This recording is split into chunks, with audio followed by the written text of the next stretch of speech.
জীবনসঙ্গীকে এতটাই গুরুত্ব দিন যেন সে কিছু বলার আগেই বুঝতে পারেন সে ঠিক কিসের চাহিদা দেখাচ্ছে, তার কী প্রয়োজন এবং কী পেলে তার মন ভালো থাকবে। আপনি বিত্তশীল হন কিংবা গরিব, সঙ্গীকে সামান্য ভালোবাসা, সময় দেওয়া এবং যত্ন করার সামর্থ্য কিন্তু আমাদের সব শ্রেণীর মানুষের মধ্যেই আছে।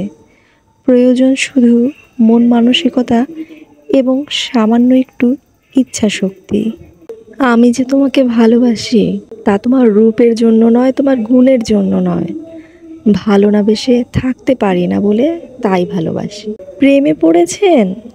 প্রেমে পড়লে তো ফেরার একটা রাস্তা থাকবে। আমি পড়েছি মায়ায়, ফেরার কোনো রাস্তা নেই। কাউকে ভালোবাসতে হলে এক বুক যন্ত্রণা সহ্য করার ক্ষমতা তোমার থাকতে হবে, তবেই তুমি ভালোবাসতে পারবে।